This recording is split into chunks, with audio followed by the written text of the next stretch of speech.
first thing I do is go to the color wheels and I mess with the shadows, midtones, and highlights, or the lift, gamma, and gain depending on the software you're using. I add a little bit of vibrance or color boost depending on the software you're using, and some saturation just to give it a little extra pop.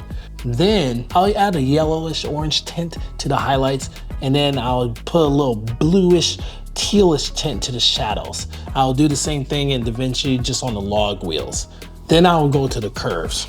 Once I'm in the curve, I'll add a slight S curve.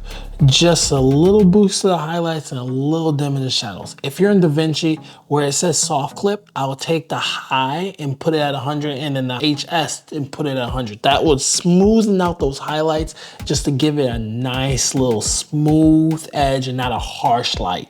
I love that look. But then I will go to hue and versus hue, and then the hue versus saturation. This is where I believe that your unique colors will come out.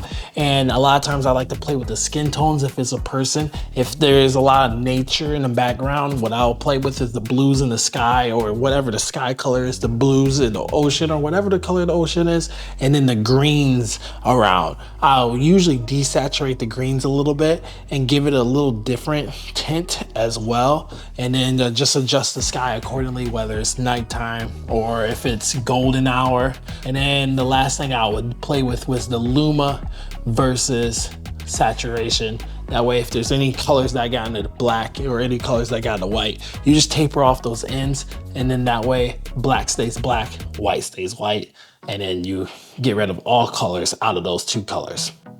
So the next part is masking.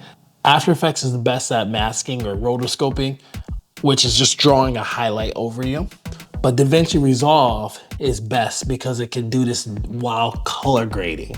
And all you have to do is just draw some lines and it will attract the person or the object if it's moving really funky or whatnot. So I really, really believe that it's best to do this with Davinci, but if not, I use the HSL secondary for Premiere to get this done, which is not as effective. It doesn't separate the colors perfectly, but it can be very accurate and it is very good when you are able to do it. And you can do multiple layers of it and do it multiple times to get all the colors. It's a little bit more extra work, but that's okay. Once you track that, you can bring out some colors in the skin tones is what I like to do when I have people versus the background, especially if you have two different oranges. The skin tone is registered as red because of our blood. If I'm more of a landscape, what I'll do is have a circular mask, feather it out. So that way you don't see the mask or anything, you feather it out, but what you do is push up the highlights or the exposure, whatever you want to call it, and it brightens that area just slightly. And that way your eyes are drawn to the subject. Then you know exactly what people are looking at when they're viewing your footage, and that's what gives it just a little extra flair. I like to do that when it's like landscape, especially like on drone shots or things like that. Very wide shots, very good to do that. It's just like a little chef's kiss. What I like to do is add effects. So Davinci has a lot of color grading effects. It's known for color grading. I just love it. So one thing I like to do is add this glow effect. And when I do that, I'll make sure it just highlights the highlight part by moving the threshold. Then I'll take the spread down to 0. And then I'll select the orangish yellow, the same orange yellow that we selected earlier when we were doing our color wheels. Then after that, I'll look down at where it says global blend, and then I'll adjust how much is blended until it's just right. Then I'll put a screen on it. And then I'll go to the next little node or add another glow. From that glow, I'll take that and apply it fully to the whole thing where it's covering everything. I'll take the spread down, and then remember that blue that we put in the shadows? We'll do that again. And then we'll adjust the blend once again, and we'll add the screen and just keep adjusting until it gets this nice little blend. That's what I like to do.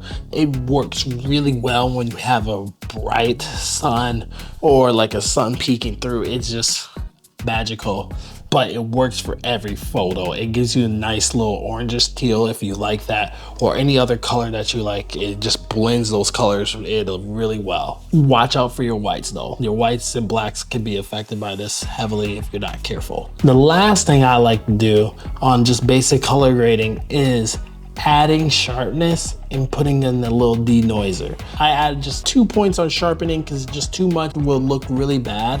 And then on the denoiser, I just make it where it's bare minimum, where it's not taking too much time, but it just gets rid of the grain just a little bit. And then this is assuming that your footage doesn't have that much grain to begin with. If not, then you might have to up that up higher and really make your computer work for it. But hey, unless you're going for a noisy style, then that's what I would do. And then that's when I will call it finish. So you can see the before and after. Let me know if you like this.